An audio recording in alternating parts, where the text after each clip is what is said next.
Se acabó la pila, creo, ¿no? A ver.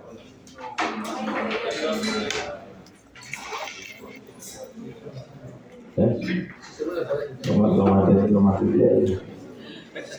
Escríbale ese que vaya trayendo. ¿Qué tal ahí? A ver, esa es la pila, ¿no? Mira. Sí, esa pila está rojita. La pila. Bueno, usaremos hasta donde sea posible. Oye, no me sale para editar. Me sale que no lo puedo editar. El PDF. Bien, están llegando, sigan, como vamos en este nuevo ciclo que empezamos, vamos a entrar ya a la parte quirúrgica. Entonces, ¿me escuchan allá? ¿Qué tal? ¿Sí, seguro? Para no gritar, mejor hacer mi mano. La especialidad de cirugía es una especialidad que a lo largo de los años ha ido cambiando mucho. Y ustedes saben muy bien que los cirujanos no eran reconocidos como médicos. En los tiempos antiguos, el médico era una profesión. El médico estaba catalogado como una persona muy importante dentro de los imperios, dentro de las grandes ciudades, ¿no? Y el cirujano era calificado como barbero, como cortador de cabello, cortador de afeitador, ¿no? Pese a que ejercía labores de médico, ¿no? Porque cuando los médicos tenían una herida, ellos no se daban el trabajo de curar esa herida, lo mandaban al barbero, ¿no? Si había una fractura, tampoco estaban muy empeñados en tratar esas cosas y lo enviaban al barbero. O la gente ya conocía que iba al barbero. De ahí nació a lo largo de los años, el cirujano fue catalogado como que no era médico, ¿no? Y es por eso que hasta tiempos modernos siempre se le catalogó al cirujano como el que menos leía en medicina, ¿no? No tiene que leer mucho, solamente tiene que hacer, ¿no? El internista o el clínico o el luciólogo es el admirado por la lectura, por su capacidad de conocimientos, mientras que el cirujano no tiene que hacer mucho de eso. Esto ha ido cambiando a lo largo de los años y actualmente no se concibe que haya cirugía sin clínica, ¿no? De tal manera que se conoce como la cirugía médica. El cirujano ha logrado a lo largo de este tiempo tener su estatus, ¿no?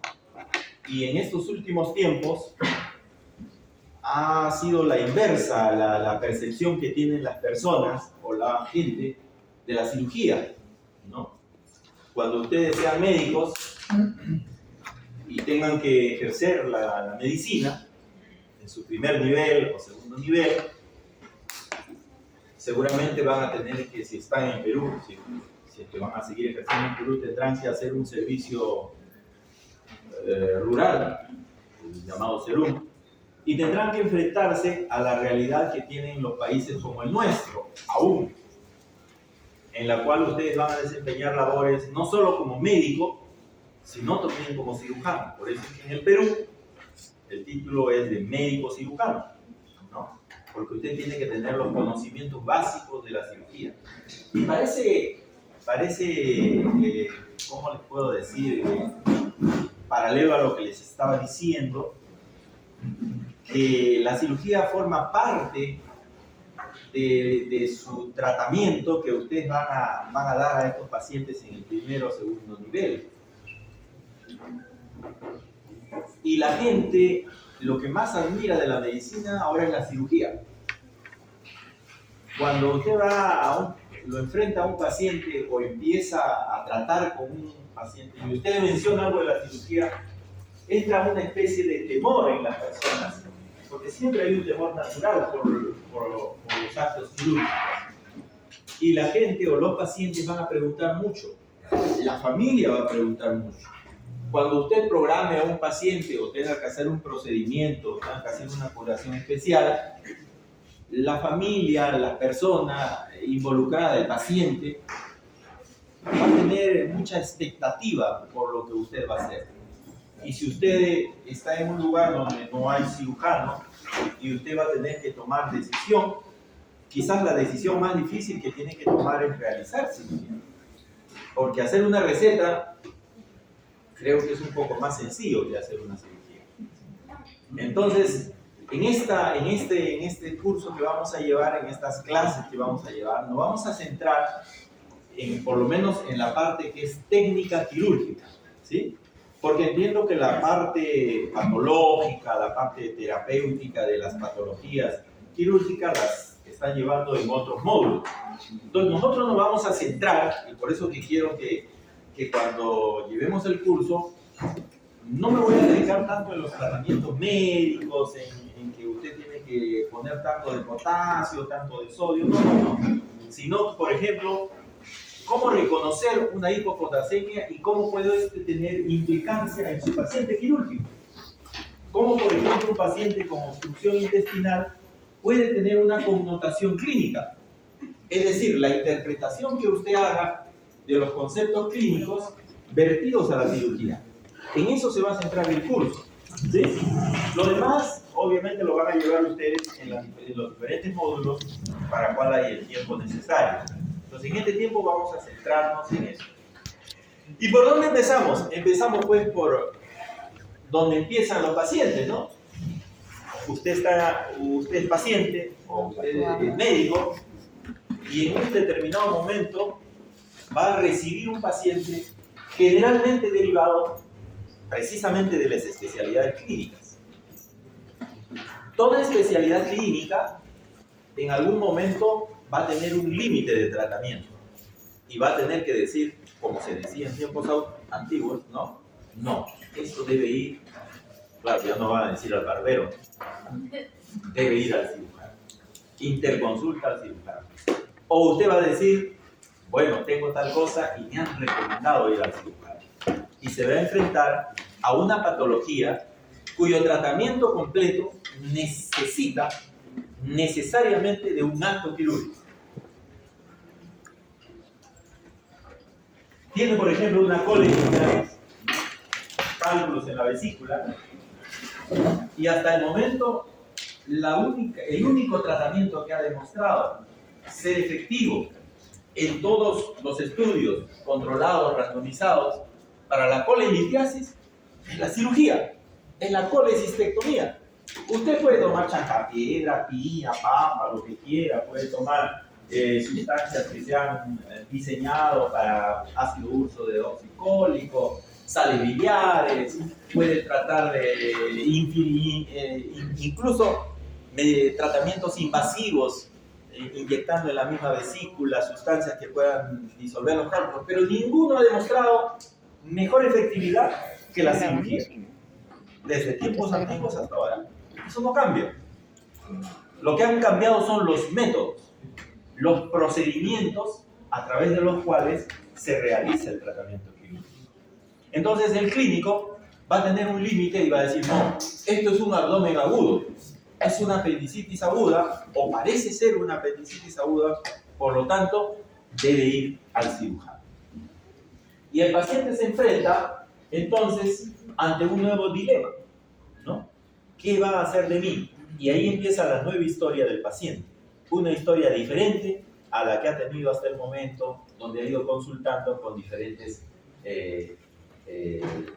especialidades o médicos.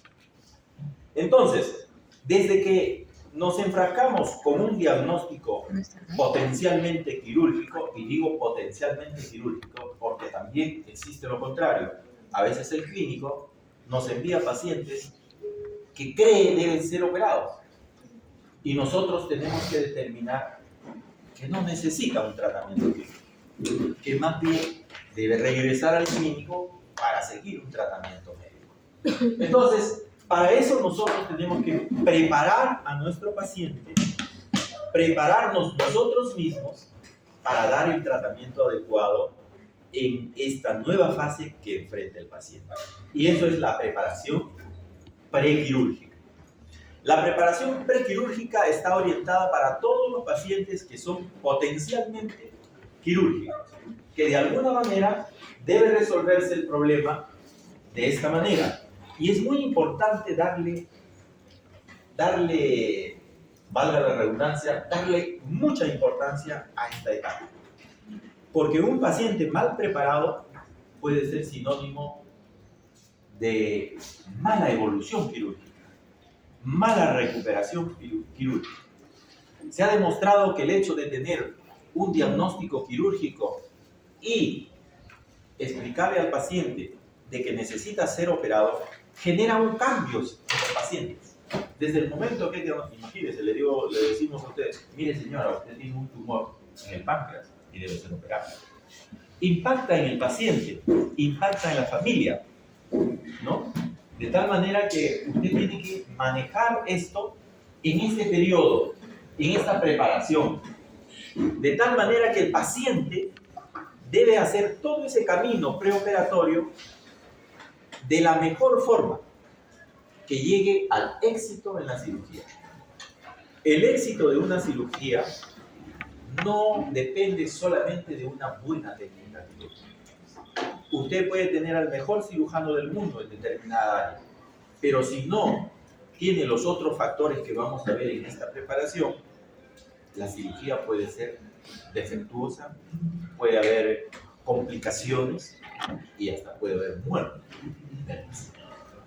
Entonces, hay algunos conceptos que de repente deberíamos conversar para entender a lo largo de lo que estamos hablando. Y son 4 conceptos que debemos tener en cuenta en este preoperatorio. Las diapositivas se las van a entregar, por si acaso, terminando, se las van a dar, así que copiar la diapositiva, no, tal vez alguna nota diferente puedan anotar, pero la diapositiva en sí, completa, tal y como está, se la va a hacer llegar a la delegada después de la clase. Entonces, más bien entendamos los conceptos para poder comprender lo demás. Riesgo quirúrgico. Cuando un paciente viene a la consulta, debe ser evaluado y sometido a un riesgo quirúrgico. Y cuando hablamos de riesgo quirúrgico, esto supone que es la duda que tiene el paciente. Doctor, ¿qué probabilidades tengo de éxito? O el paciente le dice, doctor, ¿usted me garantiza que voy a ir bien? Si es una cirugía de emergencia, ¿va a sobrevivir? ¿Voy a tener complicaciones? ¿Voy a tener secuelas? Entonces, tenemos que ver una forma de cómo evaluar o cómo responder a esta pregunta que nos hace el paciente. Y el concepto de riesgo quirúrgico significa qué probabilidad tiene el paciente de complicarse o de morir como resultado de todo este camino que ha empezado desde su diagnóstico. Entonces, ¿es importante el riesgo quirúrgico? Sí, es parte fundamental de este periodo preoperatorio que tiene. Todo paciente que va a ser operado tiene que tener una evaluación de su riesgo quirúrgico, que es diferente al riesgo clínico, porque el riesgo quirúrgico se refiere propiamente a la cirugía, desde el momento que es diagnosticado hasta el momento que es operado, cuando la técnica quirúrgica, las complicaciones propias de la operación, de acuerdo al tipo de operación. En cambio, el riesgo clínico es otra forma de complicaciones que pueden tener el paciente, pero que se relacionan con la prevención. Es decir, cuando yo empiezo a evaluar a mi paciente, tengo que considerar qué cosas alrededor del paciente pueden hacer que mi cirugía se complique. Entonces yo debo prevenir, debo diagnosticar adecuadamente y debo dar un tratamiento o debo proyectarme a un tratamiento adecuado. No solamente se trata de decir, muy bien, vamos a operarle de este tumorcito, dice, es un tumorcito. Son 5 minutos de cirugía. y usted le coloca la anestesia y el paciente hace un rash, hace un shock, y se muere por el tumorcito. ¿Sí? Hola, hola. ¿Sí? Ah,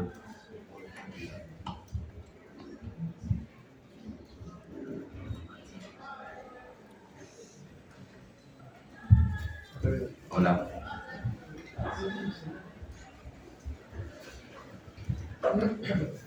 A ver ahí. A mejor. Muy bien, intentaré hablar más bajo porque el problema es cuando me pongo esto sigo hablando igual. Bien, estábamos en el riesgo clínico.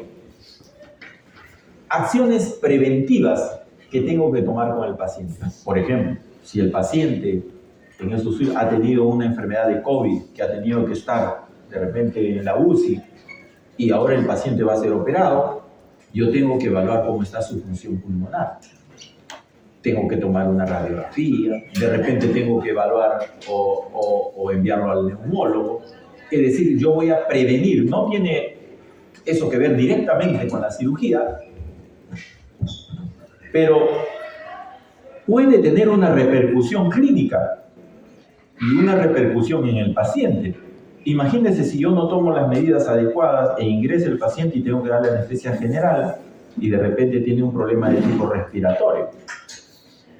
Igual puede ser diagnósticas. Yo debo precisar el diagnóstico. A veces los clínicos nos envían pacientes con pólipos vesiculares, tumores dentro de la vesícula, que no ameritan tratamiento quirúrgico, pero son derivados y han convencido al paciente que la única solución para este problema es operarse porque puede tener cáncer. ¿Cuántas veces recibo pacientes que son derivados al cirujano por un pólipo de 2 milímetros, 3 milímetros, que a veces puede ser depósito de colesterol, pero que la responsabilidad del clínico, al hablar con el paciente y explicarle que su alternativa es quirúrgica, llegan con expectativas al cirujano para que lo opere. Entonces yo debo precisar, voy a convencer al paciente, voy a explicarle que su diagnóstico como tal no amerita un tratamiento quirúrgico, sino puede hacer su vida normal, hay que controlarlo periódicamente y que no es cáncer ni tiene relación con el cáncer, por lo menos cuando lo empieza. Estrategias diagnósticas y terapéuticas, por supuesto, porque hay medidas que pueden resolverse sin necesidad de llegar de repente a un quirófano completo, sino se pueden resolver en un tópico, se pueden resolver en un área de emergencia, ¿no? Pero yo debo evaluar todo eso antes de someter al paciente a un acto quirúrgico. Y hay dos conceptos que tienen relación con los anteriores, que es el factor de riesgo y las comorbilidades. Cuando hablamos de comorbilidades, nos referimos a una patología adicional a la que ya tiene el paciente. El paciente viene por un diagnóstico quirúrgico, una hemorroides trombosada, pero simultáneamente el paciente es diabético, el paciente, no sé, es hipertenso, tiene un accidente cerebrovascular, entonces hay comorbilidades. ¿Por qué? Porque esta morbilidad asociada va a tener repercusión en el tratamiento quirúrgico. Y los factores de riesgo, por supuesto, hay factores de riesgo en relación a la cirugía propiamente dicha o a lo que trae el paciente. Puede haber factores de riesgo, por ejemplo, si el paciente se opera de emergencia o se opera en forma electiva. Un paciente que se opere ya de emergencia ya tiene un factor de riesgo. El solo hecho de operarlo de emergencia, relacionado con la cirugía, ¿no? Un paciente que no está bien preparado, ¿no? Un paciente que no ha recibido, por ejemplo, antibiótico profilaxis en una patología quirúrgica, de tratamiento quirúrgico que requiera, ya puede tener un factor de riesgo. Entonces, en el preoperatorio tenemos que considerar cada una de estas cosas. Y este tratamiento quirúrgico tiene fases. Así como en el tratamiento clínico tiene fases, la cirugía como tal también tiene fases. Y es muy conocido, pero poco estudiado, estas tres fases que tiene el acto quirúrgico o el tratamiento quirúrgico, ¿no?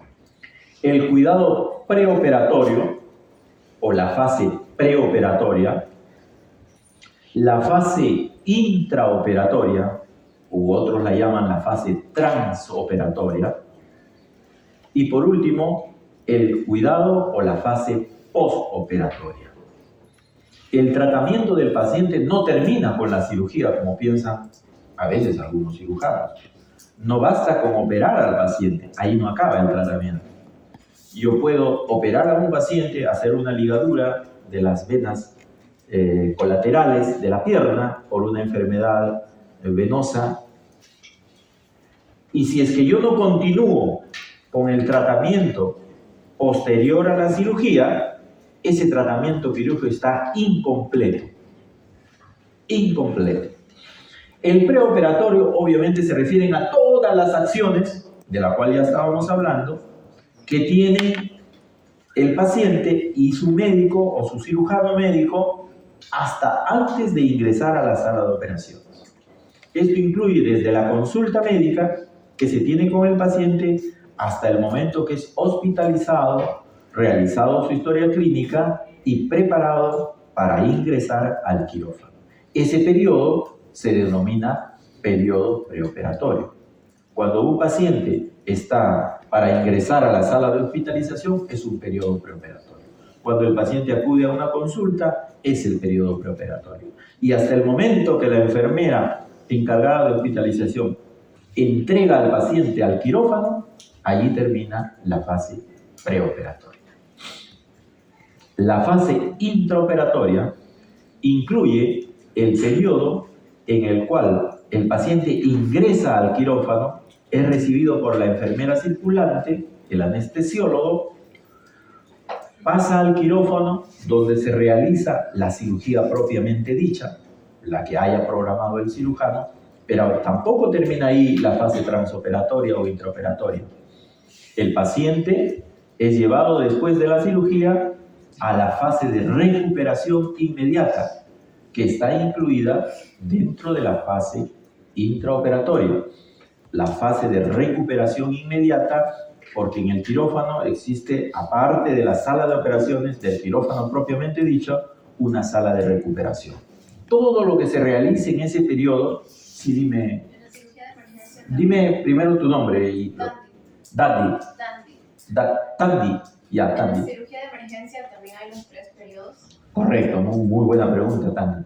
Efectivamente, estos periodos son válidos para cualquier cirugía, pero tienen diferente enfoque. En la cirugía también hay un periodo preoperatorio.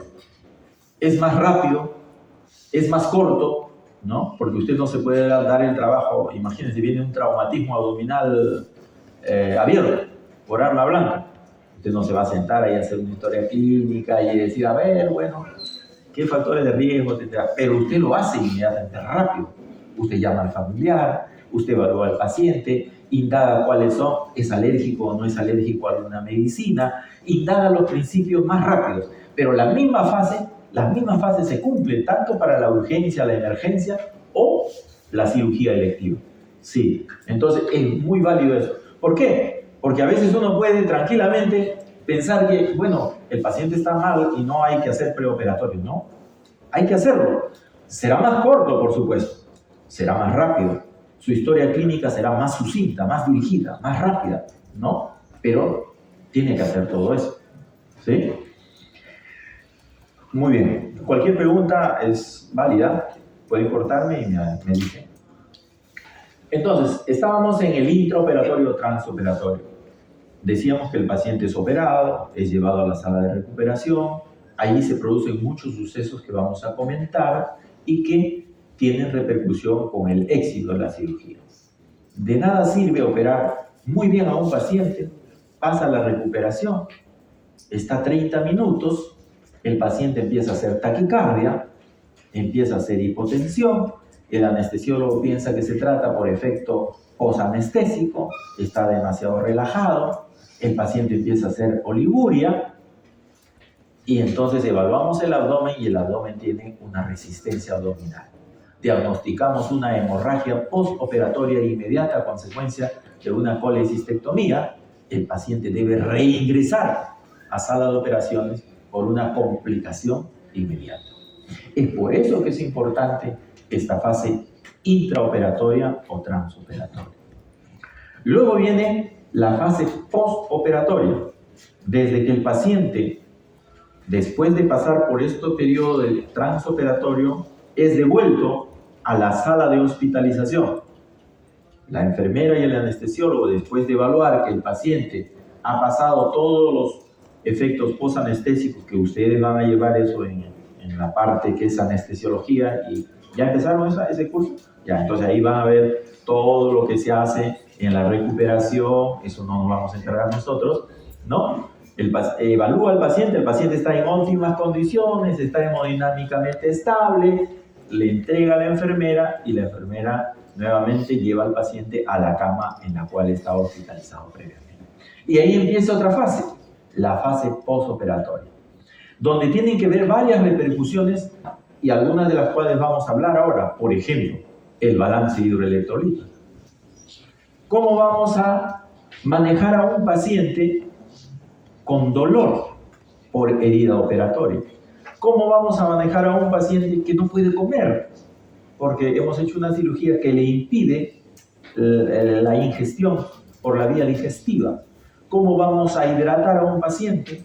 ¿Cuáles van a ser los cuidados que vamos a tener con la herida, con la ostomía o con la técnica que haya tenido que realizar el cirujano en el paciente para resolver el problema? ¿Qué indicaciones vamos a dar? Y eso se refiere al cuidado postoperatorio, ¿no? Ya hemos hablado, vamos a dar algunos matices de lo que acabamos de resumir, algo de la fase preoperatoria. Es importante que nos demos el tiempo de identificar estos factores de riesgo. Es muy importante que nos sentemos un rato con el paciente si es en la consulta, o que al lado del paciente si es una emergencia, para ver qué problemas vamos a poder detectar antes de que el paciente sea llevado al quirófano. Realizar una historia clínica lo más adecuada posible. Las historias clínicas quirúrgicas pues no son como las historias clínicas propiamente dichas, como hacen los clínicos, ¿no? Son historias largas, con detalles muy largos. La historia clínica quirúrgica es una historia clínica dirigida por sistemas, por órganos, por riesgos, ¿sí?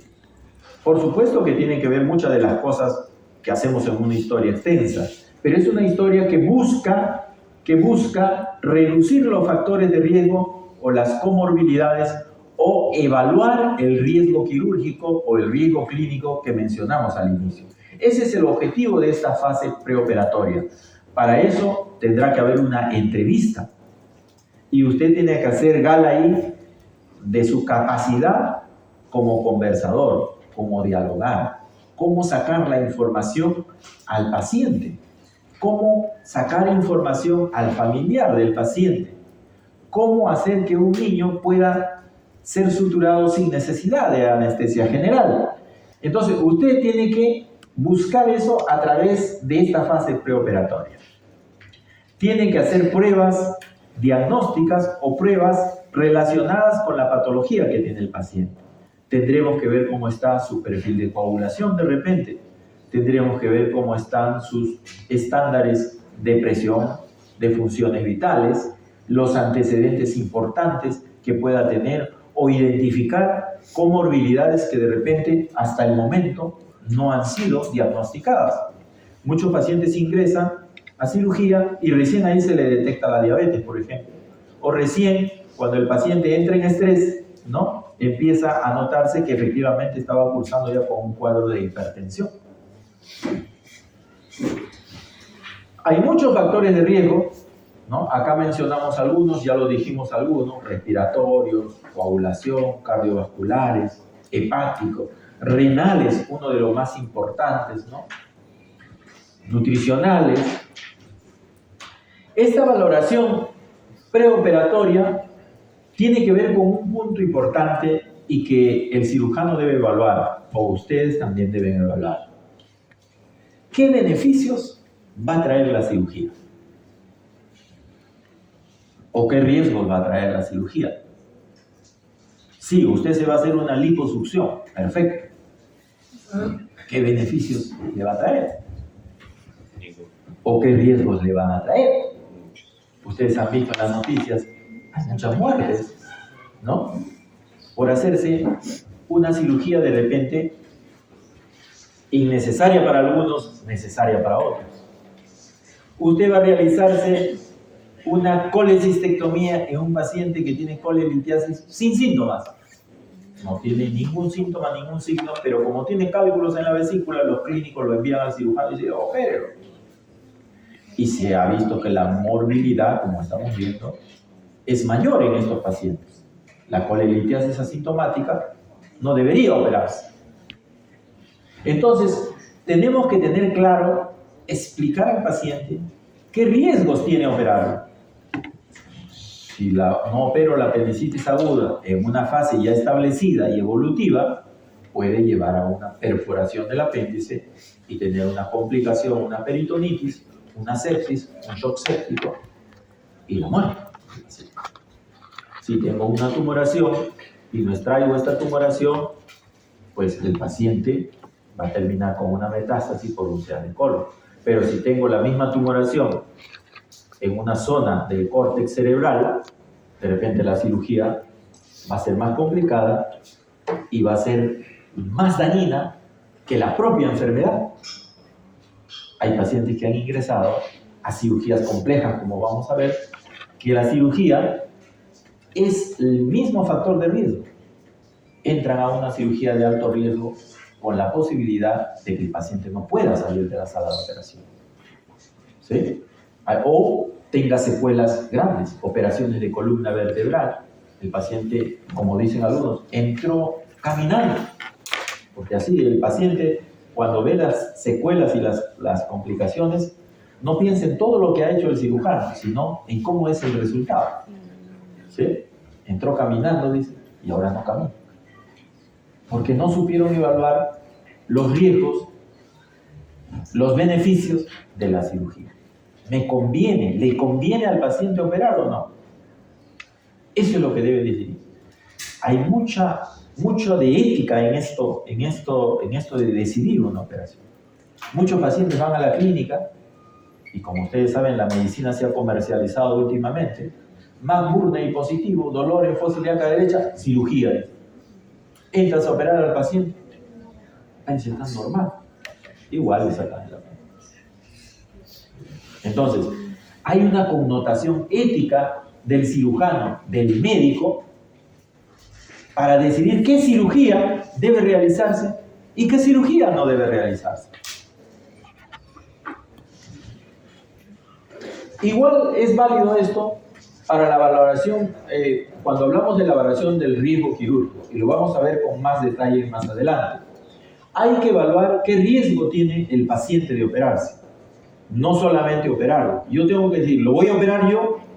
¿Lo voy a operar en este hospital?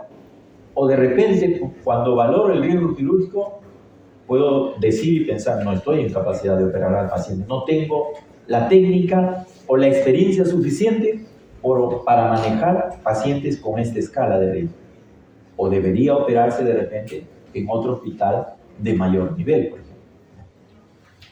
Por supuesto que hay factores que son clásicos con respecto al riesgo, y uno de ellos es la edad, ¿no? Pacientes de más edad obviamente van a tener más riesgo. Un paciente que se opera de emergencia, como ya le dijimos anteriormente, tiene mayor riesgo, o su riesgo quirúrgico es mayor en relación a cirugías preparadas, a cirugías programadas, ¿no? El hecho de la anestesia, ¿qué tipo de anestesia va a recibir? ¿No? Anestesia general, anestesia raquídea, anestesia local, el estado físico, el estado nutricional del paciente, ¿no? Y uno de ellos, en el cual se han enfocado mayormente los riesgos últimamente, es el riesgo cardiovascular. ¿Qué probabilidad tiene el paciente de que haya un evento fortuito cardiovascular, un infarto de miocardio, una angina de pecho, ¿no? O una enfermedad preexistente que tenga en relación con esto? Por supuesto, las cirugías en primer grado siempre debieran ser electivas, hasta donde sea posible. Hay casos en los cuales no es posible. Pero si nosotros podemos elegir entre una cirugía de urgencia, de emergencia o electiva, es preferible que el paciente lo haga electiva, porque el paciente va a ser mejor preparado. Tanto él como su familia vamos a poder hacer, como hemos dicho anteriormente, muchos de los estudios adecuados. Estos pacientes generalmente vienen a la consulta externa, ¿no? Han ido al clínico y el clínico los ha enviado al cirujano, ¿no? En cambio, la cirugía de emergencia, algunos diferencian la cirugía de urgencia de la de emergencia, ¿no? Yo le he puesto ahí como una resolución que debe resolverse en 24 horas, una cirugía de emergencia. Algunos diferencian una cirugía de urgencia, es decir, una cirugía de emergencia debe ser resuelta en las primeras 6 horas. Y una cirugía de urgencia puede esperar 6, 24, 48, ¿no? Si es que por A o B tienen alguna duda con respecto. Ya hemos dicho que la historia clínica quirúrgica es importante, no vamos a ahondar mucho en ellos en todo el tiempo. Y entonces hay una parte importante que es la valoración clínica que tenemos que hacer del riesgo quirúrgico. Hemos dicho de que el riesgo que tenga el paciente para la cirugía va a depender de varios factores, pero obviamente uno de los factores es la propia cirugía y la técnica que el cirujano vaya a usar. Así, por ejemplo, como estamos poniendo en la parte inferior, ¿no? Una estrategia quirúrgica puede cambiar la evaluación de este riesgo. Se ha visto que los pacientes que son operados por cirugía laparoscópica en las diferentes especialidades tienen menor morbilidad que los pacientes que son intervenidos por cirugías abiertas, convencionales, por ejemplo, relacionado, por ejemplo, con la estrategia quirúrgica. O la duración del procedimiento quirúrgico. A más tiempo operatorio, mayor riesgo, mayor anestesia, ¿no? Mayores complicaciones. Si un paciente debe demorar una operación 1 hora y está 2, 3 horas, se van a producir mayores complicaciones con el paciente, porque el medio interno se va a desestabilizar. Entonces, no sé si se verá bien ahí, pero la idea es que va a haber hacia el lado izquierdo una reducción del riesgo relacionado con la cirugía y una reducción del riesgo cardiovascular relacionado con el paciente. Nosotros debemos estar lo más hacia abajo y hacia la izquierda. Es decir, por ejemplo, la cirugía, el riesgo de la cirugía puede ser, como vamos a ver después, riesgo bajo, riesgo moderado o riesgo alto. Sacar un tumorcito de acá, riesgo bajo. Extirpar un apéndice es un riesgo moderado. Una valvulopatía cardíaca o una operación de cirugía cerebral o vertebral pueden ser cirugías de alto riesgo. Una operación de Whipple, una pancreatoduodenectomía, una cirugía de alto riesgo. Tenemos que combinar la reducción del riesgo de la cirugía con los riesgos que tenga del paciente. Y de todos los riesgos que hemos dicho, todo se ha enfocado mayormente porque la primera de las causas de complicaciones en el postoperatorio por factores de riesgo son los cardiovasculares. Están en primer lugar. Entonces, esto tiene que ir en relación con el riesgo cardiovascular que tenga el paciente. A menor riesgo, contra menor riesgo cardiovascular tenga y menor riesgo en la cirugía, entonces voy a hacer métodos de vigilancia que vamos a explicar luego en casi todos esos grupos, pero a medida que el riesgo sea más alto y a medida que haya mayores riesgos cardiovasculares en el paciente, se puede decidir incluso hasta no operar. La mortalidad es muy alta. Pacientes en shock séptico severo que entran a quirófano probablemente se queden en el quirófano. ¿Para qué va a operar? Un cáncer metastásico que requiere de repente hacer una cirugía, una gastrectomía total con ganglios y todo eso, pero es un paciente cardiópata, de repente el riesgo es mayor. La sobrevivencia que va a tener el paciente después de la cirugía, las expectativas que va a tener después, no van a ser las mejores. Entonces de repente tengo que suspender la cirugía o postergarla hasta que el paciente se estabilice. Manejar el medio interno, manejar la anemia aguda, ¿no? Y luego ingresar recién al paciente. Entonces, la combinación de estas dos cosas nos va a determinar el éxito o no éxito de una cirugía. Y acá estamos viendo algo acerca de lo relacionado con los riesgos de la cirugía. Y puede clasificarse en 3 tipos en forma general y mundial, ¿no? Riesgo bajo, cuando los riesgos son menos del 1%. Toda cirugía tiene riesgo, ya les dije, ya les puse el ejemplo de un shock anafiláctico por algo. Todas tienen riesgo, pero obviamente algunas tienen más que otras, ¿no? Una cirugía de riesgo bajo sí va a tener, puede tener problemas, puede tener secuelas, puede tener complicaciones, ¿no? Pero el riesgo es menos, como está significando, menos del 1%. El riesgo quirúrgico relacionado a la cirugía de riesgo intermedio va entre el 1 al 5%. Hay probabilidad hasta un 5% de que puedan haber complicaciones en estos pacientes. Y los pacientes de riesgo alto, cuyas complicaciones son mayores al 5%. Ahí tienen algunos ejemplos de algunas de las cirugías que estamos mencionando, ¿no? Acá tenemos una descripción de lo mismo, ¿no?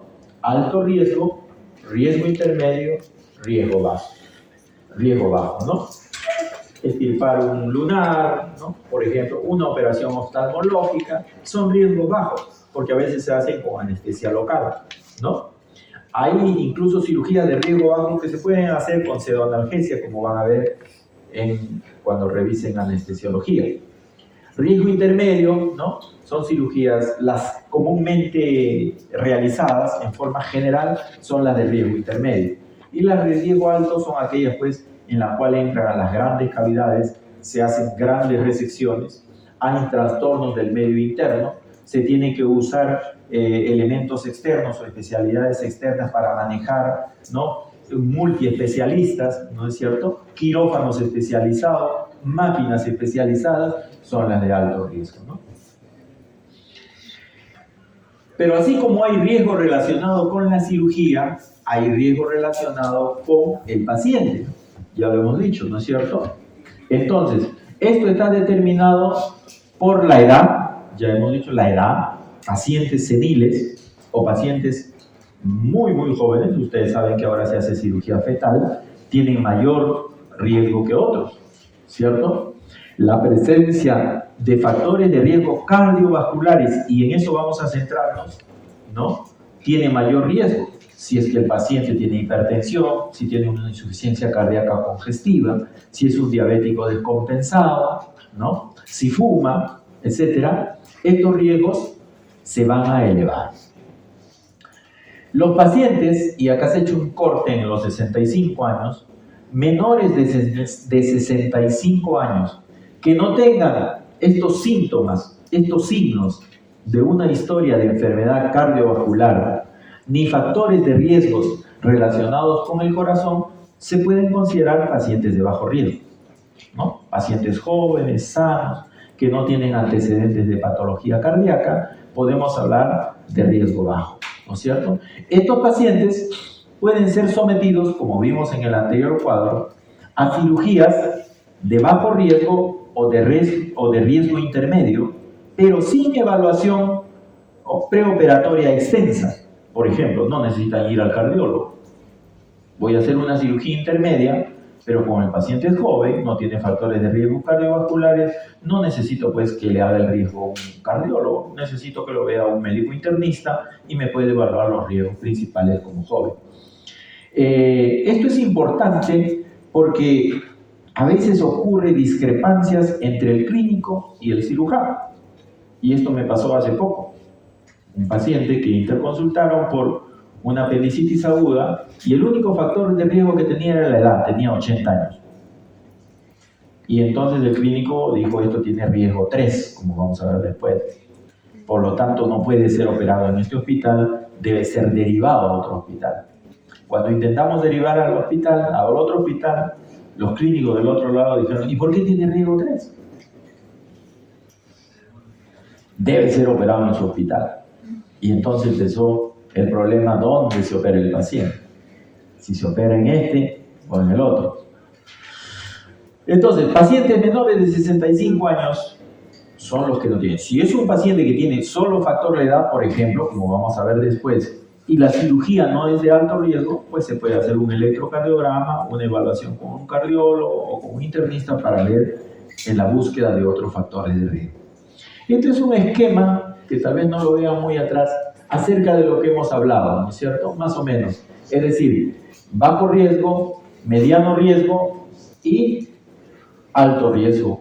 Pacientes que tienen una enfermedad cardiovascular establecida, donde de repente necesito un electrocardiograma, necesito que lo vea el cardiólogo, necesito de repente que haga monitoreo de troponinas, monitoreo de ciertas, por ejemplo, patologías que pueden controlar o detectar un infarto incipiente, etc., ¿no? Pacientes en riesgo intermedio, ¿no?, que pueden operarse sin necesidad de atenuar cosas, siempre y cuando el paciente no tenga factores de riesgo. Lo van a describir cuando lo tengan ahí a la mano, acá lo vamos a ampliar. Entonces, como todo esto es subjetivo, es decir, yo entrevisto al paciente, le digo qué edad tiene, le pregunto si tiene enfermedad cardiovascular, si fuma o no fuma, etcétera, etcétera. Entonces, poder intercambiar esa discusión entre los médicos y explicarle al paciente qué cosa es riesgo alto, pues, qué cosa es riesgo intermedio, no nos va a entender. Entonces, se ha tratado de poder medir ese riesgo, se ha tratado de poder cuantificar, si lo queremos decir, ese riesgo. Por supuesto que estos índices son aproximados, no hay que tomarlos a pecho, sino que es un parámetro de evaluación que está relacionado con el estado del paciente, pero no significa que es la única evaluación. Hay mucho riesgo, hay muchas evaluaciones o cálculos del riesgo en general. Hasta se han establecido calculadoras y ustedes pueden tener su app en su celular, en el internet, y encontrar calculadoras del riesgo quirúrgico en pacientes. Hay muchísimas. Yo he querido traer algunas que son motivo de la docencia y que se practican en los hospitales, en diversos hospitales. Pero una de las más antiguas y que se manejó por mucho tiempo es el índice de Goldman. El índice de Goldman más o menos apareció por el año 77, 78, ¿no? Es un parámetro de tratar de medir este riesgo. ¿Cómo lo cuantifico ese riesgo? ¿Cómo hago que se pueda plasmar en números? Es más fácil explicarle al paciente, usted tiene riesgo 1, tiene riesgo 2, o tiene riesgo 3, o tiene una puntuación que usted pueda medir. Ah, dice, esto es bajo, esto no tiene problemas. Entonces, trataron de poder cuantificar, especialmente en aquellos pacientes que no tenían patología cardíaca, o sea, que no se iban a operar de cirugía cardíaca. Es por eso que la mayoría de estas calculadoras están en relación de pacientes que se van a realizar cirugías no cardíacas, no relacionadas con el sistema cardiovascular. Y están encaminadas en vez, porque el que se opera pues, de un problema cardiovascular, obviamente tiene un riesgo de tener un problema cardiovascular. Pero, por ejemplo, un paciente que se opera de una apendicitis, ¿qué riesgo tiene de que pueda tener un evento cardíaco? Por la anestesia, por la cirugía, por los problemas propios de la movilización de los líquidos, etcétera, etcétera. Pero básicamente hay que entenderlo, y esto es lo que a veces han malentendido algunos clínicos, que este índice especialmente tenía relación pues con predecían el riesgo de tener patología cardiovascular, no necesariamente otras complicaciones, por ejemplo, neumonía, por ejemplo, infección de la herida, sino estaban relacionadas para detectar el riesgo que tenían, por ejemplo, de sufrir un infarto de miocardio, de sufrir un edema pulmonar, una patología cardíaca como una fibrilación o un paro cardiorrespiratorio o un bloqueo de rama completa del corazón. Entonces, estos factores, estos índices, trataban de buscar qué pacientes tenían mayor probabilidad de tener estas complicaciones, estos riesgos. Así que hay que entenderlo bien, ¿ya? Y para eso, por ejemplo, algunos utilizaban ciertas variables, porque no se puede usar todo. De acuerdo a los estudios en muchos pacientes, detectaron algunas variables que podían ayudar, como por ejemplo la historia de enfermedad cardiovascular, de enfermedad cerebrovascular, y por ejemplo, ¿no?, los títulos de creatinina. Pacientes con mayor creatinina de 2 miligramos por ciento, por ejemplo, tenían mucho riesgo. Acá vamos a ver un ejemplo del famoso índice de Goldman, ¿no?, que es uno de los primeros, y catalogaba a los pacientes como pacientes con un índice de riesgo 1, 2, 3 o 4. Y este quizás es uno de los índices que más usan nuestros médicos clínicos en la actualidad. Incluso algunos no lo saben, incluso, ¿no? Hacen el riesgo, pero no saben que deriva de acá, ¿no? Pero lo que se entiende por acá es que, por ejemplo, los que tienen riesgo 1, ¿no?, tienen una mortalidad de más o menos 0.20%. ¿De qué? ¿Relacionada a qué? A un problema cardiovascular. O sea, tienen esa probabilidad de morir, por ejemplo, por un infarto, por ejemplo, por una arritmia cardíaca. Es decir, eventos cardiológicos. Para eso servía el índice de Goldman. No es que le va a predecir riesgo 1 relacionado con otras patologías, no, sino esa probabilidad tiene. Así, por ejemplo, los de riesgo 4, que tenían una puntuación mayor de 25, tenían una mortalidad de casi la mitad. Un paciente que tenía con este índice, ¿no?, ¿y cómo hace este índice? ¿Por qué son prácticos? Porque usted podía hacer una historia, ¿no? Una edad mayor de 70 años tenía un puntaje de 5, por ejemplo. Un antecedente de infarto hace 6 meses que haya tenido, tenía una puntuación de 10. Por ejemplo, si la cirugía es urgente, o sea, si es de emergencia, tenía una puntuación de 4. Y así, por así, tenían todos estos factores. Usted sumaba el puntaje del paciente que entrevistaba y usted podía establecer un índice de riesgo, pero relacionado a eventos cardíacos, ¿sí? Por supuesto que también habían otras complicaciones que pudiera tener el paciente. Acá tenemos, por ejemplo, una mayor descripción de ese estudio en el cual se basó este índice de Goldman, ¿no es cierto?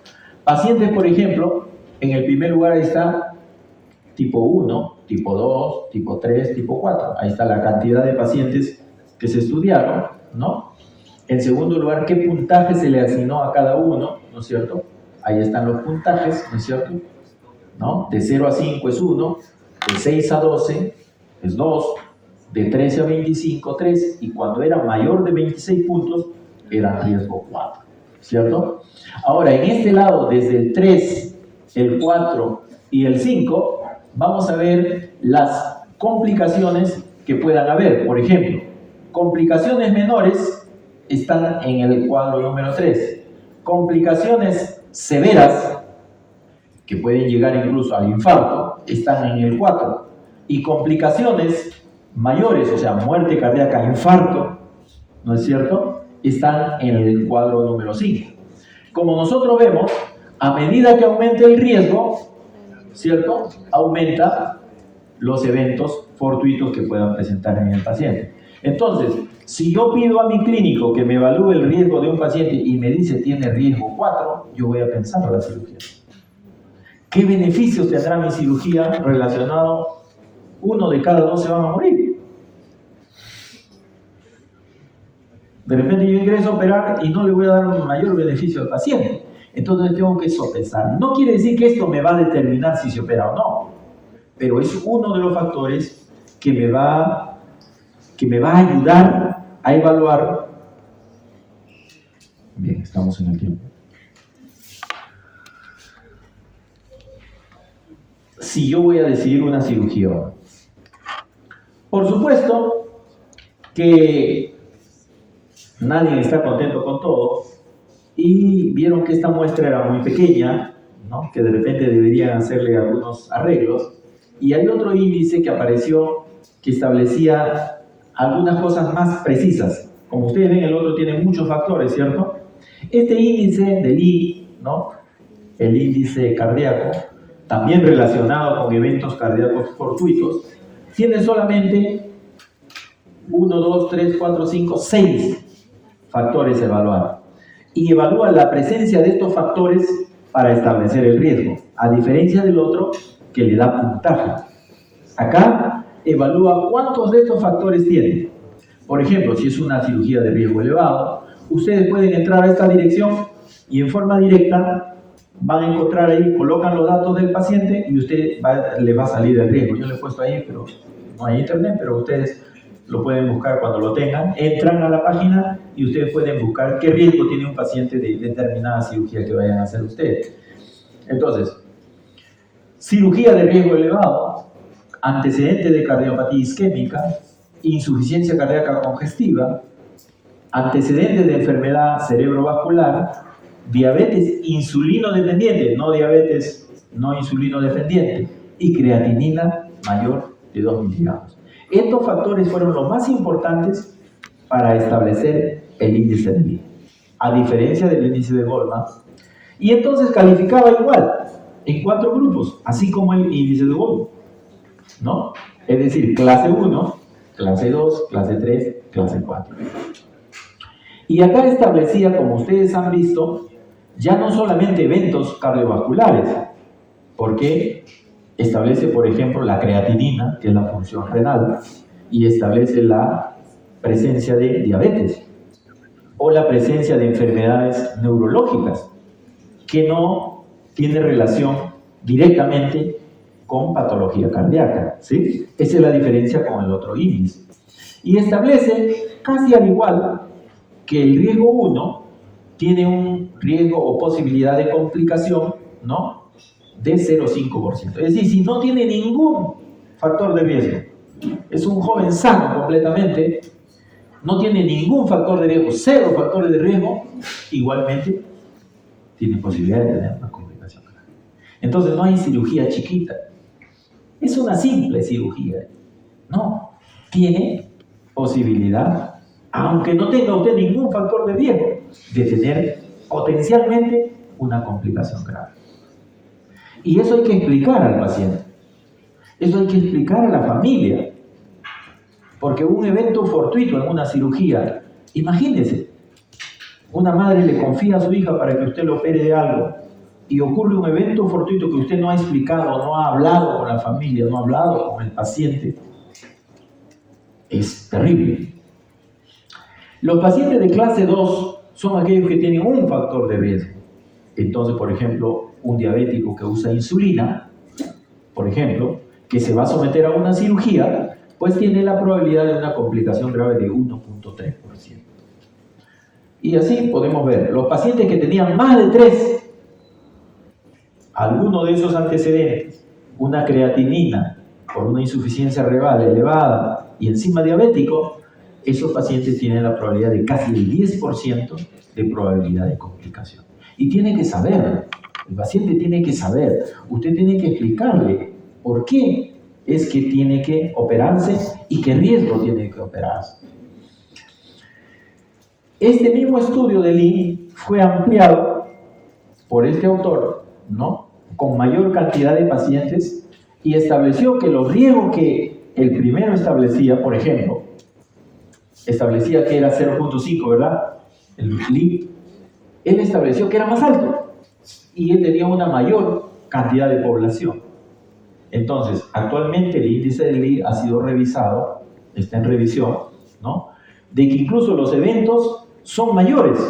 No es el 0,5 como en el índice anterior, es casi el 4% de probabilidad de complicaciones. Incluso encontraron pacientes que no tenían ningún factor de riesgo hasta un evento cardíaco de 5,4%.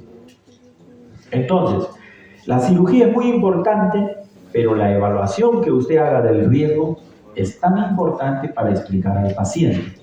Por supuesto, vuelvo a insistir, no significa que esto solo decide la cirugía.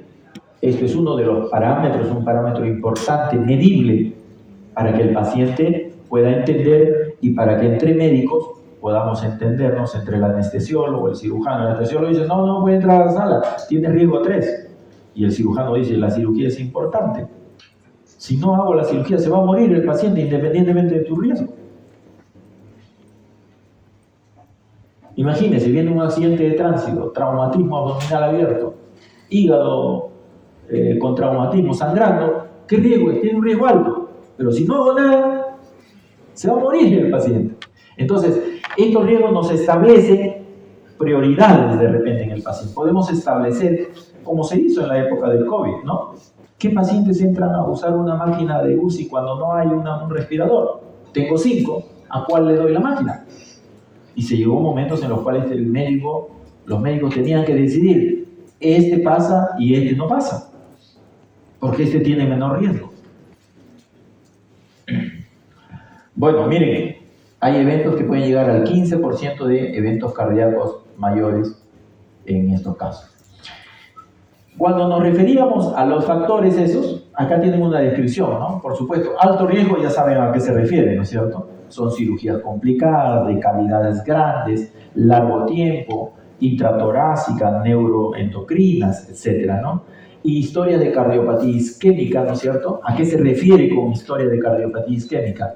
Lo ampliado, ¿no? Historia de infarto de miocardio, test de esfuerzo positivo, dolor torácico que puede atribuirse a una isquemia. Entonces, si yo determino ese riesgo, yo debo someter al paciente a mayores estudios. Para eso sirve el riesgo también. Porque si yo establezco que tiene esto, entonces yo voy a saber que el paciente tiene este riesgo 3 y cómo puedo hacer para minimizar ese riesgo y llevarlo a un riesgo 2, por ejemplo. ¿No? Historia de isquemia cerebrovascular, ictus, ¿no? Entonces, esto es importante porque nos permite tener una idea mejor cuantificada de los riesgos que tenga el paciente. Sin embargo, obviamente hay discrepancias, hay sociedades, los médicos no piensan igual, no tienen por qué pensar igual necesariamente, y se evalúan estos índices. Pero, pese a que son más sencillos de realizar y el clínico los usa más rápidamente, a veces la interpretación no es la misma. Por lo cual, actualmente en algunos países, y ustedes saben que Estados Unidos es uno de ellos, se han establecido calculadoras de riesgo que usted puede acceder, o el paciente puede acceder, para evaluar cuál es el riesgo que tiene, ya no solamente de un evento cardiovascular, sino relacionado con otras patologías. Y uno de esos yo les he venido a traer, por supuesto hay varios otros índices que podemos revisar, yo he traído estos 2 o 3, acá tienen uno más, por ejemplo, una herramienta de evaluación que se llama SHORT, no le he querido ni la voy a exponer, pero si ustedes quieren pueden entrar ahí y pueden ver cómo hacen ese tipo de medición de riesgo quirúrgico. La asociación o el Colegio Americano de Cirugía, en vista de estas evaluaciones, de estos potenciales, que solo evaluaban la parte cardiovascular, se reunieron y establecieron, ¿no?, el Colegio Americano de Cirugía, estudiando muchos pacientes, más de 1 millón, miren, ¿no?, de pacientes, establecieron una calculadora de riesgo quirúrgico, ¿no? Y es así, es una calculadora, como si fuera una calculadora así que usted tiene, y ahí la pueden ver, esa es la dirección en la web. Esta calculadora tenía 21 variables, ya no solo las que habíamos visto, 6 o 7 de la otra, sino 21 variables que tenían relación para establecer qué riesgo tenía el paciente, tanto de la cirugía como del paciente propiamente dicho. Es decir, englobaba ambas cosas.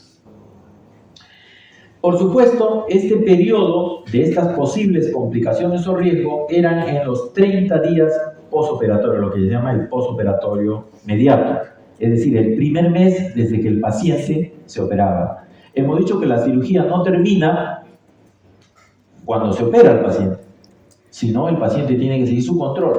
Y estas complicaciones pueden evaluarse incluso hasta los 30 días, ¿ya? Por supuesto que es una calculadora que constantemente está siendo evaluada, está siendo sometida a diversas críticas, pero es una calculadora que ustedes la van a encontrar ahí y van a ingresar. Ustedes mismos hagan la prueba cuando lleguen a su casa, entren a la dirección y pueden ingresar.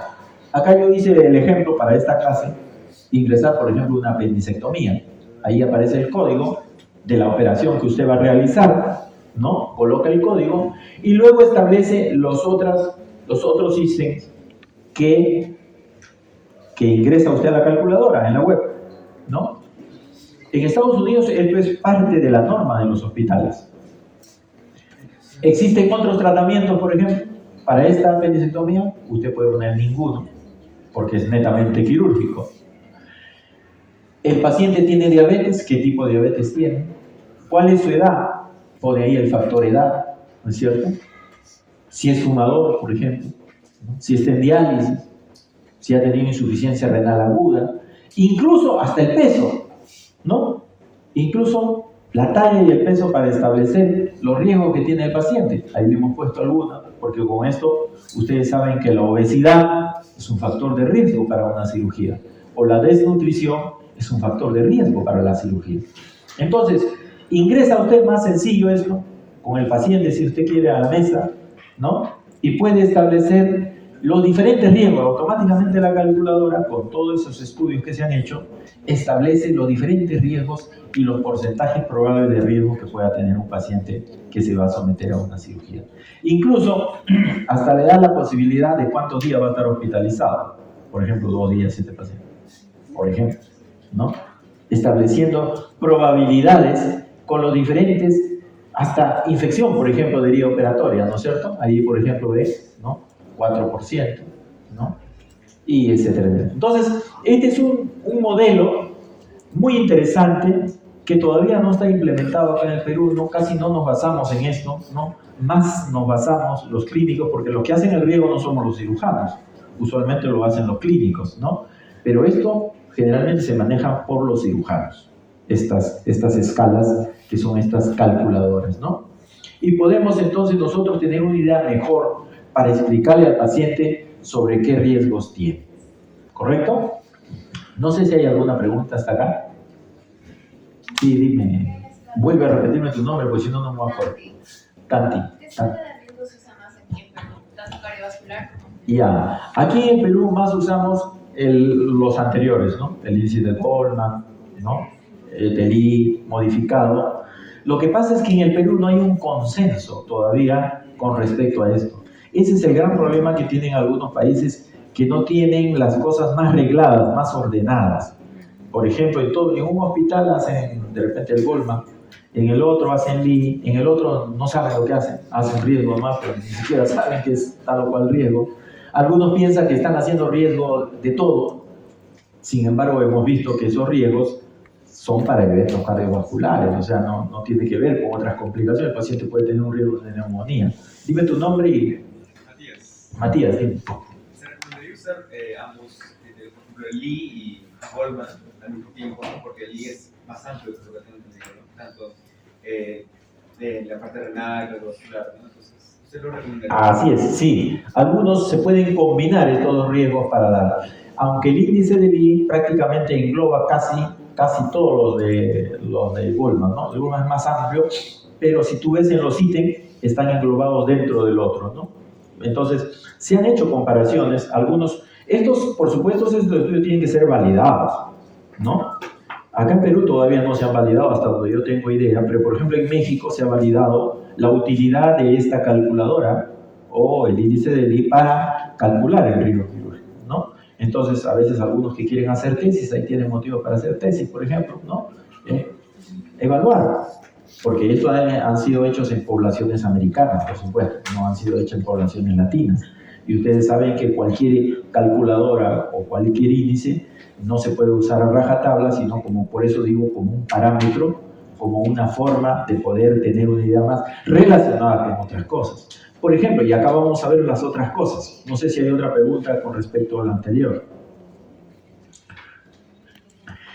Sí. ¿Hay una escala o índice de riesgo quirúrgico para cirugía, pero de urgencia? ¿O no se realiza? No, se usan las mismas. En la cirugía de emergencia también se utilizan las escalas de riesgo. Y acá en Perú, por lo menos aquí en Perú, se utilizan las escalas anteriores por índices, por puntajes, y catalogan en riesgo 1, 2, 3 y 4, ¿no? Por ejemplo, los hospitales de menor nivel, tipo 1, tipo 2, solo pueden operar cirugías de riesgo 1 y riesgo 2. Los hospitales tipo 3, tipo 4, hospitales mayores grandes, clínicas con mayor posibilidad, pueden operar pacientes de riesgo 3 o riesgo 4. No se confunda con el ASA, ¿no? Porque usted está llevando anestesiología donde ya ASA 1, ASA 2, no es eso, por si acaso algunos una vez se confundieron, no tiene nada que ver con eso, porque eso es, el ASA es el estado físico del paciente en relación a lo que el anestesiólogo va a evaluar. De ahí la importancia que este es un parámetro, el ASA es otro parámetro, y el médico, el equipo quirúrgico, por eso que debe hablarse ya no del cirujano, sino del equipo quirúrgico, debe evaluar con base a todos estos parámetros qué beneficios hay de la cirugía o qué riesgo tiene el paciente para explicar a la familia. Usted, si tiene un familiar, ¿cómo no le gustaría saber qué probabilidades, qué riesgos tiene su familiar de operarse? Y a veces el médico o el cirujano no le explica, no le dice, porque si usted le explica con términos médicos, no casi va a entender un familiar, pero usted le explica con números, dice riesgo 4 está en riesgo de muerte, riesgo 2. Riesgo 1 no tiene riesgo, pero tiene probabilidad de que pueda haber complicaciones. Entonces el paciente va a entender, el familiar va a entender que si usted extirpó un quiste sebáceo, puede producirse una infección del quiste sebáceo. Y eso no es que es, como le llaman en la televisión, negligencia médica, ¿no? No es negligencia médica, porque es parte de la complicación. Por supuesto, si usted no ha hecho una buena sepsis, ya vamos a hablar de eso después, si usted no ha minimizado los riesgos, no ha minimizado los factores de riesgo para que eso disminuya, eso debería llamarse negligencia. ¿Ya? Muy bien. Hay otros patrones que hay que considerar, por ejemplo, el uso del electrocardiograma, ¿no? Ya que el evento más frecuente de las complicaciones y más riesgosas son los eventos cardiovasculares, entonces la pregunta es, pues, ¿qué importancia tiene una evaluación electrocardiográfica para un paciente? Y ha llegado a tal grado que, por lo menos en el Perú, no hay riesgo quirúrgico que se haga sin electrocardiograma en Perú. Usted tiene 16 años, no tiene patología cardíaca, no tiene ningún factor de riesgo cardiovascular y el clínico sigue pidiendo electrocardiograma. Y el anestesiólogo no ingresa al paciente a sala de operaciones si no tiene electrocardiograma. Sin embargo, la evidencia establece que esto no debe ser así, que es un error manejar las cosas así. Entonces, si bien es cierto, un electrocardiograma nos puede ayudar a evaluar de repente una patología previa, también es cierto que un electrocardiograma puede ser innecesario, así como pedir una radiografía de cráneo en un paciente que no tiene probabilidad de fractura y más bien yo estoy añadiéndole el factor de radiación al niño, por ejemplo, ¿no? Se recomienda hacer un electrocardiograma preoperatorio en pacientes mayor o igual a 65 años o que tengan enfermedad cardiovascular conocida, factores de riesgo cardiovasculares o síntomas de patología probablemente cardíaca. ¿Y en qué pacientes? No en todos. Bueno, es un paciente hipertenso, ha tenido una angina en algún momento, pero se va a operar de una cirugía de bajo riesgo. Ese no necesita electrocardiograma. Pero si es una cirugía de riesgo intermedio o de riesgo alto y tiene factores de riesgo y es un paciente que tiene 70 años o 80 como el que les expliqué, entonces ese paciente sí amerita hacerle un estudio electrocardiográfico, ¿no? Pero sistemáticamente utilizar un electrocardiograma a todo paciente y especialmente a paciente con riesgo bajo, que vayan a hacerse una cirugía de bajo riesgo, no debería usarse. No debería usarse. Ya se han hecho estudios y se han visto que es innecesario. El riesgo está presente independientemente del electrocardiograma, ya lo hemos visto, 0.5% o que incluso 3% de una cirugía. No hay cirugía que no tenga riesgo. Por supuesto, estos estudios que se hicieron eran relacionados a eventos cardiovasculares. Pero ¿cuál es la crítica principal que se le hizo a estos estudios, a estos índices? Bueno, ustedes medían antecedentes, síntomas, si es que sufrió un dolor precordial, si es que tuvo síntomas, no sé, en la marcha se cansaba, si tenía insuficiencia cardíaca, etc.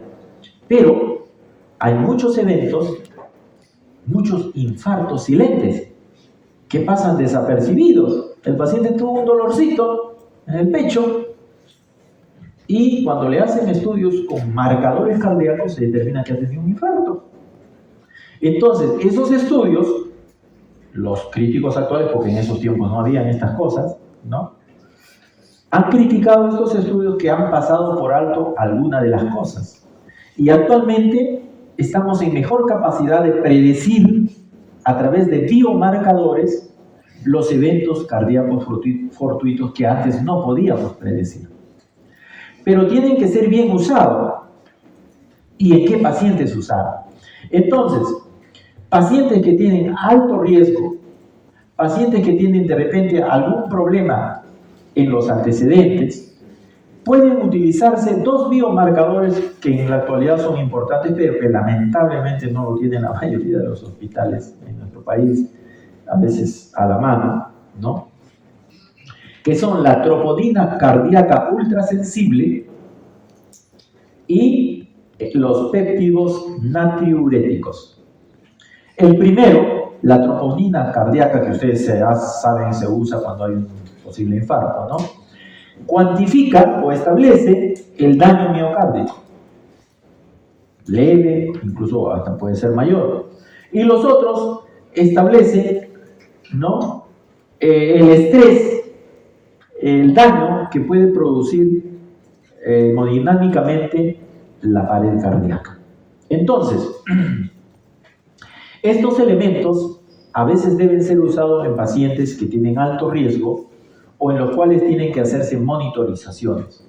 Así, por ejemplo, si nosotros tenemos un paciente con una enfermedad cardiovascular conocida, con factores de riesgo cardiovascular, por ejemplo, que tenga 70 años, o síntomas, el paciente se cansa, no camina bien, tiene angina de pecho, entonces esos pacientes, hemos dicho, tienen que realizarse un electrocardiograma de inicio, ¿cierto?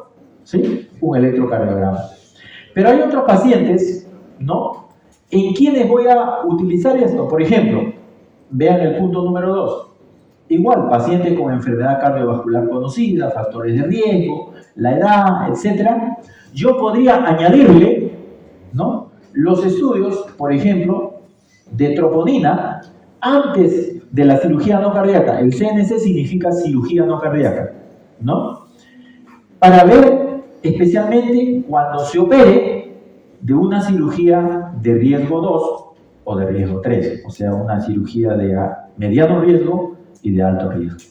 Porque nos permitiría monitorizar esos pacientes que de repente han pasado desapercibidos y en esos estudios primeros que hablamos de Lee o de Bullman, no se han percatado porque de repente hicieron una angina, hicieron un problema vascular y pasó desapercibido. Con esto podemos detectarlo, ¿no?, y podemos hacer una monitorización. Por supuesto, si el paciente tiene síntomas, ¿no?, con enfermedad cardiovascular conocida, mayor de 65 años, ¿no?, se pueden hacer tanto uno como el otro.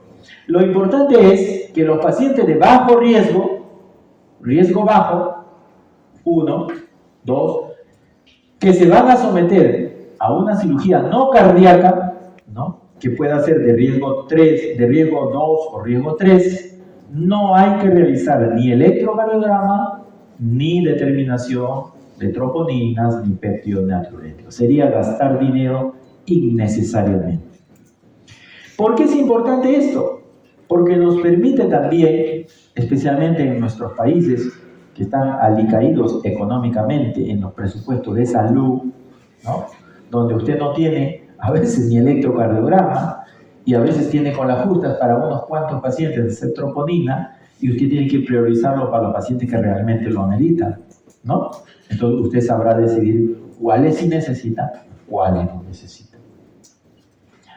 Hay otros factores que han tratado de evaluar también en el paciente para el éxito de una cirugía, ¿no?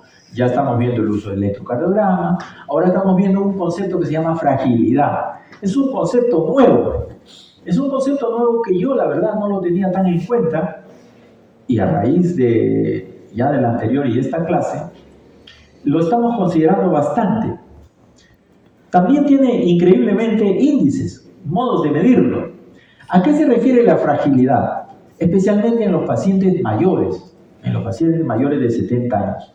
Son pacientes seniles que por lo general requieren una cirugía, pero que van a tener problemas posteriores a la operación, riesgos inherentes a su estado clínico. Un paciente senil es un paciente que ha cambiado su fisiología totalmente, como van a ver en geriatría. Esos pacientes, a través de este método de evaluación de la fragilidad, que significa el estado funcional del paciente, nos va a permitir predecir, por ejemplo, los riesgos de delirio postoperatorio, el deterioro funcional, la necesidad de medios auxiliares, los riesgos que tengan úlceras de decúbito en el paciente. Un paciente se opera de artroplastía de cadera, pero como no hemos evaluado el riesgo de fragilidad, el paciente es bien operado. Muy bien, vaya a su casa, en la casa techada, mañana, tarde y noche, termina con una úlcera de cúbito, se mete un germen, hace sepsis y se muere por la úlcera. Se curó de la fractura de cadera, pero se murió por una úlcera de cúbito. Entonces, los estudios de fragilidad nos permiten prevenir que estos pacientes no se sometan o tengan estos factores de riesgo minimizados. Hay varios métodos, yo no he querido explicarlos cada uno de ellos, sino solo mencionarlos para que ustedes tengan el conocimiento. Si quieren ampliarlo, lo pueden leer. Nos determinan la posibilidad que tengan estos pacientes, por ejemplo, de requerir ayuda después, de ir a centros de terapia donde le puedan apoyar, ya que la familia no van a poder hacerlo, por ejemplo, ¿no? Si es un paciente que tiene alto riesgo de fragilidad, pues tendré que coordinar de repente con un centro de adultos. Actualmente en salud ya tenemos alguno, donde yo puedo enviar al paciente para su recuperación. O hablar con la familia para que puedan tener una reunión familiar y poder ver la forma como, no sé, tal vez les contratan un técnico de rehabilitación o entre ellos se ponen de acuerdo para movilizarlo, por ejemplo. Ahora, ¿pero eso qué tiene que ver con la cirugía? Por supuesto que tiene que ver, porque si no, mi cirugía no va a servir de nada. Hacer mi artroplastía de cadera, gasté tanto dinero en el hospital o pagó tanto el paciente en la clínica para que por un factor de riesgo el paciente pierda la vida.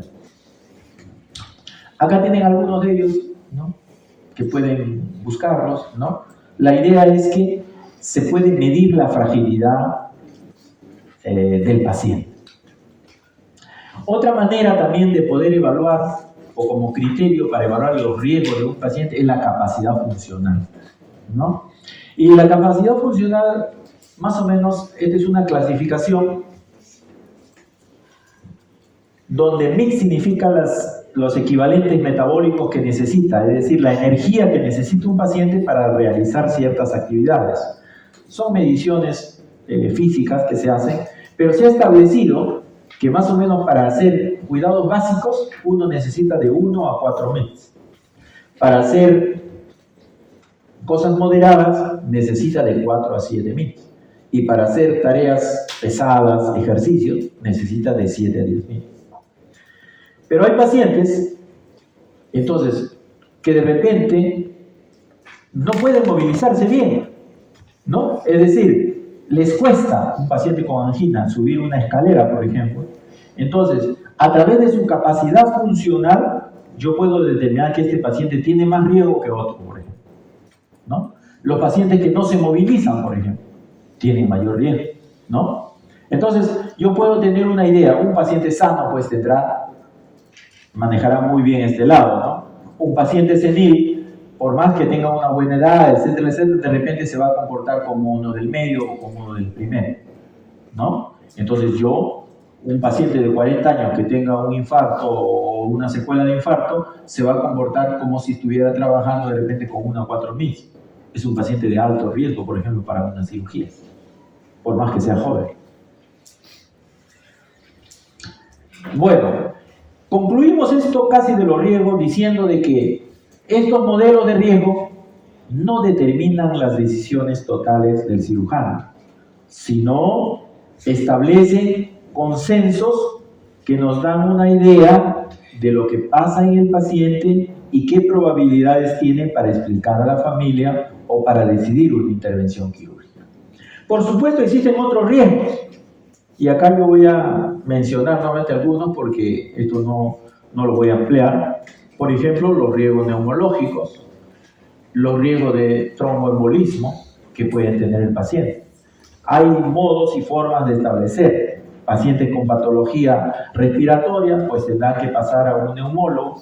Pacientes que tienen riesgo de tromboembolismo, pacientes que sufren de insuficiencia venosa, que están usando de repente anticoagulantes, etcétera, tendrán que someterse a un riesgo excepcional dictado o evaluado por el cirujano o por el clínico.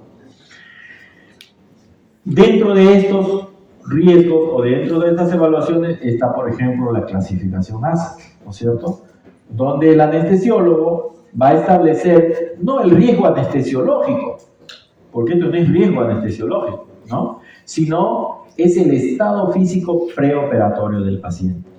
Pero que esto debe ser unado con los otros que hemos hablado, ¿no? Por ejemplo, un ASA 1 es el paciente normal sano, es como si fuera el equivalente del riesgo 1 de Bullman o de Lee, ¿no? O en las calculadoras de riesgo del Colegio Americano de Cirujanos, pues me salga un riesgo de 2-3%, ¿no? Un paciente ASA 6, porque esta es la modificada, en las no modificadas van a encontrar hasta el 5 nomás, ¿no? Pero el 6 son los pacientes que tienen muerte cerebral, ¿no? Pacientes que van a ser intervenidos quirúrgicamente, pero que tienen muerte cerebral. Solamente son intervenidos para fines de la extracción del órgano respectivo, ¿no? O pacientes con ASA 5, que son pacientes moribundos, en quienes no se espera que pueda sobrevivir a la cirugía. Alto riesgo, mayor del 50%, ¿no es cierto? Pero no es que porque tiene un ASA 5 no se debe operar o no se puede operar, como a veces lo malentienden algunos especialistas, ¿no? Por supuesto, de repente tengo la decisión que operarlo, pero sé que tiene poca probabilidad, ¿no? A diferencia, por ejemplo, de un ASA 3. Normalmente en los hospitales, claro, un anestesiólogo siempre querrá un ASA 1 y un ASA 2, pues, no va a querer entrar a un ASA 5, porque se le va a morir el paciente en la mesa de operaciones, nomás de repente, ¿no? Pero a veces no ocurre así. A veces la vida es tan compleja y la medicina tiene sus límites. Pacientes que yo he considerado que no van a sobrevivir están vivos. Anestesiólogos que han considerado que no debería operarse porque demasiado riesgo para morir, no le quedó otra que entrar a la sala de operaciones y el paciente sobrevivió.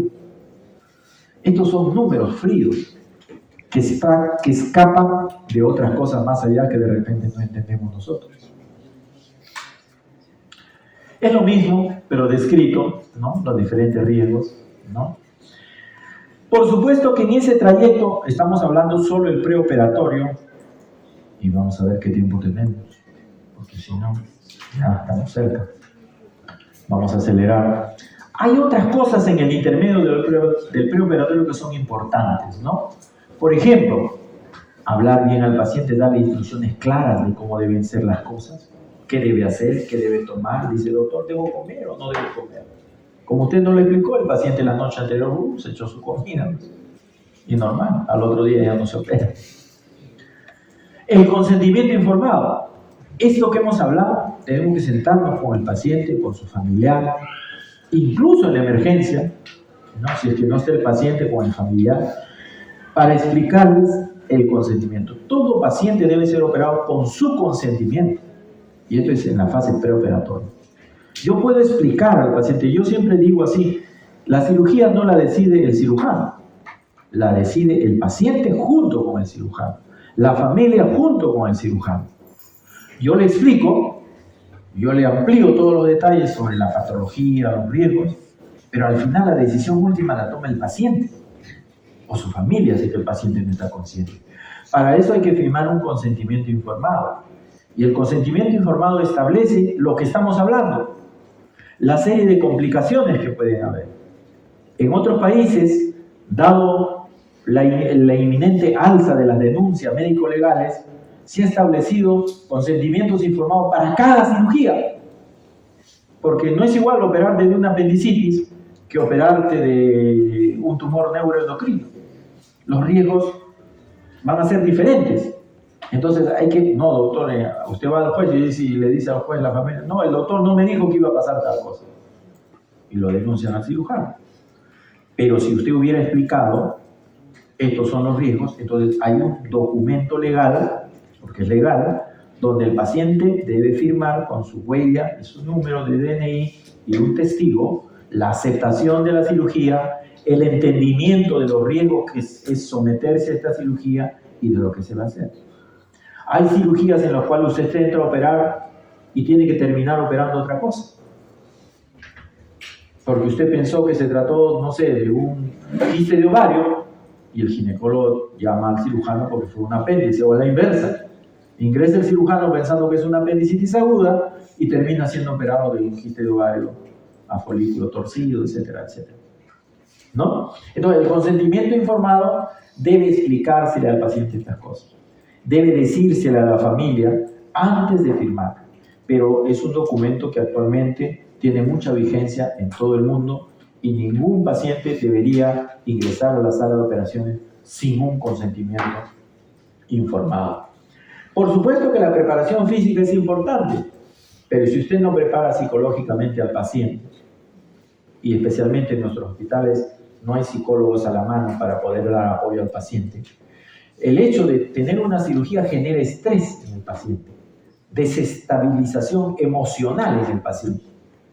Hay pacientes que a última hora se han desanimado de operarse, están tan nerviosos que no desean operarse o se les eleva la presión o hacen hiperglicemia transitoria que tiene que suspenderse la operación porque no ha habido una adecuada preparación psicológica del paciente. Hay que darle confianza, establecer una relación cirujano-paciente que permita que el paciente deposita la confianza en usted que es médico para un acto quirúrgico. Lamentablemente, las cirugías en nuestros hospitales, como ustedes saben, no son pues personales, ¿no? Lo ideal sería que cuando usted entreviste a un paciente, el paciente logra tener un nexo entre el cirujano y el paciente. Usted debería operarlo, pero en nuestros hospitales muchas veces no es así. Es el turno. Hoy día le toca a Juan, mañana a José, mañana a Carmen y pasado a Jorge, ¿no? Y de repente usted se entrevistó con Juan y tiene confianza en el cirujano. Yo quiero que me opere usted, doctor, ¿no? Porque has establecido esa comunicación, ¿no? Y es importante, pero lamentablemente no se puede dar a veces en los hospitales públicos, ¿no? Cosa que sí a veces se da en las clínicas, ¿no? Donde la atención es más personalizada, donde el paciente puede acceder, pero que lamentablemente cuesta dinero, ¿no? Por supuesto debe haber una comunicación interdisciplinaria, debe comunicarse el anestesiólogo con el cirujano, con el clínico, para juntos cuando hay divergencias poder tomar una decisión la mejor para el paciente, no la mejor para el cirujano, no la mejor para el anestesiólogo, no la mejor para el hospital, lo mejor para el paciente, lo que le va a conllevar a menores riesgos. Si él tiene que ser operado en un hospital de mayor nivel, yo no tengo por qué insistir en operarlo en mi hospital. Si yo puedo darle anestesia a mi paciente con los determinados riesgos en mi hospital, ¿para qué voy a someter a un paciente al estrés de trasladarlo a un hospital mayor, donde va a esperar más horas, donde hay operaciones más complejas, pacientes que están esperando de operaciones de mayor riesgo y el paciente va a demorar más? Entonces, tiene que haber una comunicación entre los que intervienen en el acto quirúrgico. Y por supuesto, establecer todos los protocolos de seguridad que sean necesarios. ¿Hay indicaciones que debemos dar para el preoperatorio? Sí, muchísimas. Y solo vamos a mencionar algunas, ¿no? Desde la vía oral, desde que el paciente no debe ingerir alimentos. Antes no se le permitía ni ingerir agua. Actualmente se ha establecido de que el factor de hidratación es importante en el paciente. El uso incluso de calorías previas está dando buenos éxitos en los hospitales, ¿no? En hospitales donde se establecen protocolos especiales en el cual ya no se deja al paciente sin tomar algo en la noche, sino se les da su dieta con glucosa, se les da líquidos el día anterior. A la escuela antigua que ponía al paciente en NPO hasta por 3 días para operarse, ¿no? No podía comer el paciente, ¿no? Hay medicamentos, ¿no? Usualmente el anestesiólogo utiliza medicamentos preoperatorios, eso lo verán cuando ustedes hagan en anestesiología. Hidratar al paciente, ya lo hemos dicho, ¿no? Usar antibióticos profilaxis en cirugías limpias, contaminadas o sucias, por ejemplo, no en todos. Una preparación intestinal, si el paciente va a operarse de ciertos tractos digestivos, ¿no? La evaluación de los análisis, los diferentes exámenes que hemos podido, tenemos que evaluarlos previamente, ver si va a necesitar sangre, no va a necesitar sangre o va a necesitar pruebas especiales. Entonces todo eso compete el preoperatorio. El siguiente paso es el intraoperatorio. Y el intraoperatorio va a ser cortita la exposición porque el intraoperatorio es lo que vamos a desarrollar a lo largo del curso, ¿no? Porque el intraoperatorio es desde que el paciente ingresa a la sala de operaciones, el acto quirúrgico y la unidad de recuperación quirúrgica. El acto quirúrgico no vamos a hablar nada hoy día, porque va a ser motivo de todo este curso. ¿Qué técnicas vamos a usar en el paciente para las diferentes patologías quirúrgicas? Pero sí hablaremos algo del 1 y el 3, el ingreso al quirófano. El paciente debe ser bien preparado y llevar al quirófano al entregarse con sus funciones vitales, con su evaluación preoperatoria completa, con sus riesgos quirúrgicos completos, con su autorización firmada por el paciente. Debe ser presentado al anestesiólogo o enfermera que recepciona y entregado previa vestimenta del paciente, porque el paciente ingresa con una vestimenta de sala de operaciones, con una ropa de sala de operaciones limpia, previo baño del paciente, previa preparación del paciente, ¿no? Y una vez que el paciente es operado, pasa a la unidad de recuperación postoperatoria, que tampoco la voy a ampliar mucho, porque esa parte ¿dónde la van a ver? Cuando vean la anestesia. El anestesiólogo es el encargado de manejar la unidad de recuperación postoperatoria, pero en coordinación con el cirujano, por supuesto. Entonces el anestesiólogo evaluará al paciente, monitorizará, verá los efectos postanestésicos, si fue una anestesia general, una anestesia raquídea, verá cómo están las funciones vitales, comunicará al cirujano de alguna eventualidad, de alguna posible complicación inmediata para poder hacer que la cirugía sea un éxito. Ya lo dijimos, ¿no? Es importante dentro del acto quirúrgico, y este es un solo punto que voy a explicar de lo que es el acto operatorio, nada, por el resto hemos dicho que lo vamos a hacer durante el curso, ¿no? La lista de verificación de seguridad de la cirugía. La Organización Mundial de la Salud le ha dado mucha importancia a este ítem. Ya habrán escuchado ustedes que entraron a operar una pierna y operaron la otra, ¿no? Entraron a operar una hernia derecha, pensaron que era inguinal y era plural, ¿no?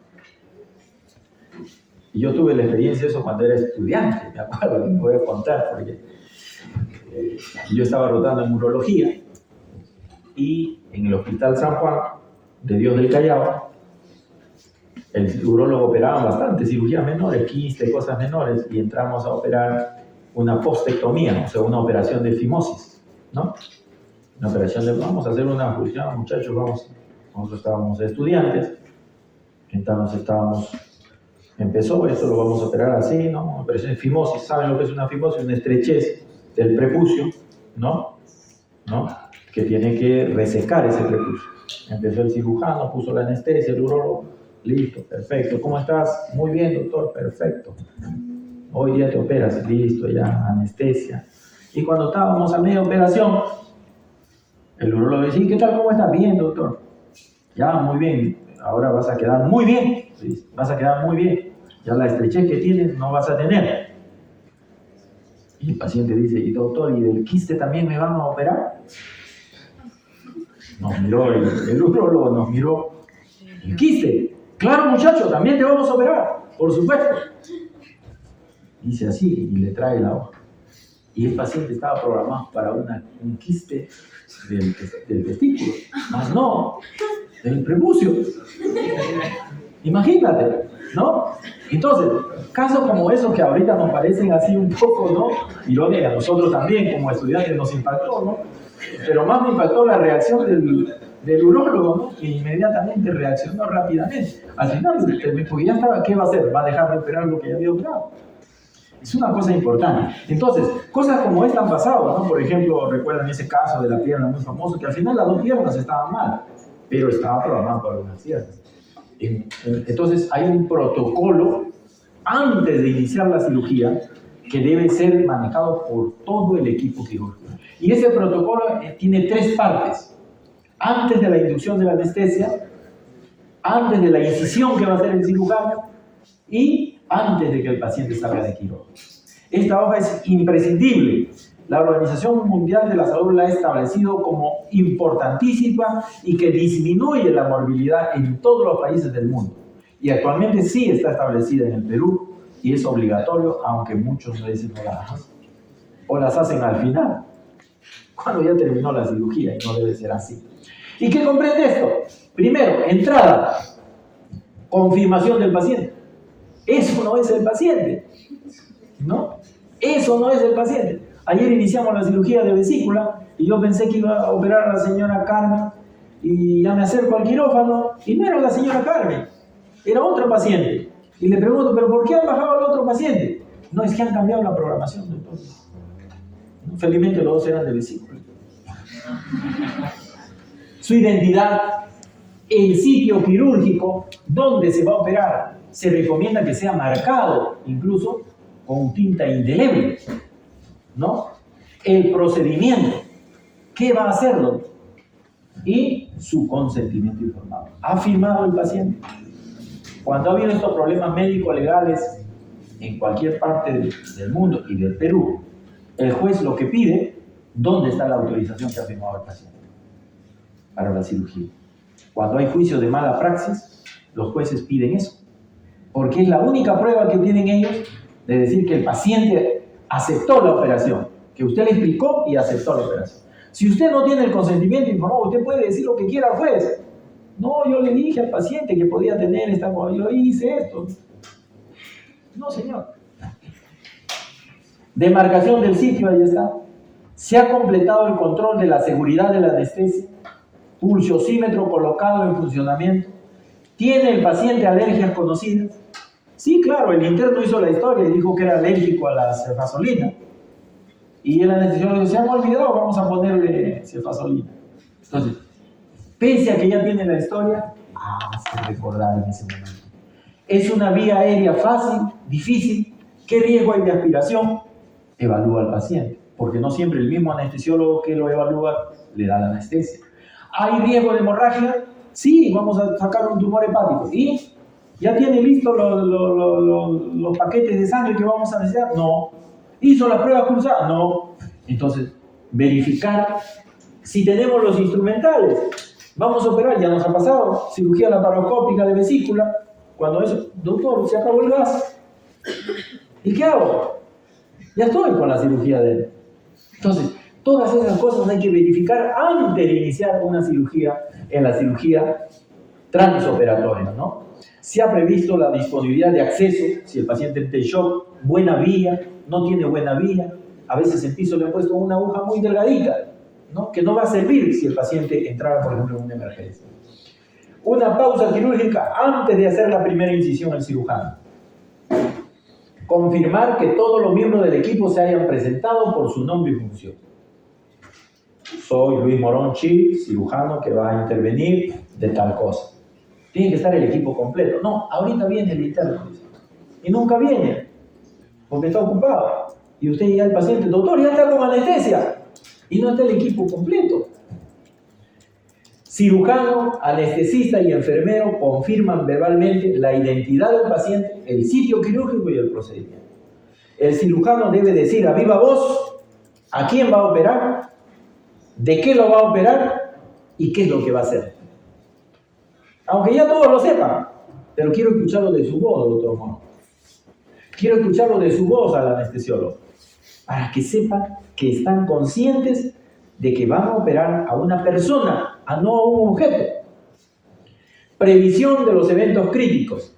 El cirujano revisa si va a haber un paso crítico dentro de la operación. De repente voy a necesitar un instrumental especial. Yo no voy a esperar el momento de eso, sino debo decir, mira, voy a hacer tal procedimiento, necesito tal cosa, voy a demorar. El equipo de anestesia revisa si el paciente tiene algún problema adicional, ¿no? Y las enfermeras también tienen que verificar si está estéril el equipo o no. Claro que le han mandado de la central de esterilización, pero cuando miran los indicadores, resulta que no ha sido efectivo la esterilización e íbamos a iniciar con ese material. Entonces, tiene su función verificar los indicadores, si están correctos, si tiene los equipos completos, si alguno está malogrado o no. Si se ha administrado la profilaxis antibiótica en la última hora. Importantísimo, porque disminuye la infección del sitio operatorio, ¿sí? Si se pueden visualizar imágenes diagnósticas esenciales. De repente voy a operar una cirugía que requiere reevaluar por los nuevos cirujanos, ¿no? La colangiografía que se le hizo al paciente, o la resonancia magnética, etcétera, etcétera. Y por último, cuando ya se operó y el paciente salga, el enfermero debe confirmar que se ha realizado tal procedimiento, que se ha hecho un recuento de instrumentos y recuento de gasas y agujas completas. ¿Cuántas veces ha habido pacientes que se han quedado gasas? Pacientes que se han quedado pinzas. Y ni es hablar de agujas. Las agujas se entregan al personal, no se dejan encima. Muchas veces pueden, en el momento, es una cirugía de emergencia, pueden quedarse en el paciente. Se han quedado hasta instrumentos, chicos. Entonces, es importante eso, ¿no? Que se etiquete bien la muestra del paciente, con los nombres correctos y la historia correcta. No vaya a ser, como ha pasado ya, rotulado incorrecto. Usted tiene cáncer de cuello uterino y era de otro paciente. Imagínense. Y ha pasado, no es que no ha pasado, ha pasado. Entonces, etiquetar. Si hay problemas con los instrumentos, entonces, recordar que la recuperación es del equipo completo. ¿Ya? Ahí está lo que hemos dicho. El inmediato, que es el postoperatorio. Una vez que sale de recuperación el paciente, hay un postoperatorio. El inmediato, que está dentro del transoperatorio, ¿no es cierto? Que puede considerarse en el límite, ¿no es cierto? Es decir, del momento que va a salir el paciente hasta la hospitalización. Luego el mediato, que es hospitalizado, y luego el tardío, que es al alta, ¿no es cierto? El paciente vuelve a subir a su cama para seguir el post. Y en el postoperatorio hay una serie de consideraciones que también vamos a irlo viendo a lo largo del curso en las diferentes patologías. Pero básicamente, ¿no? Las indicaciones, cuándo debe comer, cuánto se le debe hidratar, qué medicaciones hay que poner antieméticos, hay que poner protector gástrico o no, hay que usar omeprazol, hay que usar la aspirina o no, ejercicios respiratorios, cuándo se moviliza el paciente, debe estar echado o no debe estar echado, qué dieta debe ser o no. Muy bien. Hasta ahí la primera parte. ¿Hay alguna pregunta?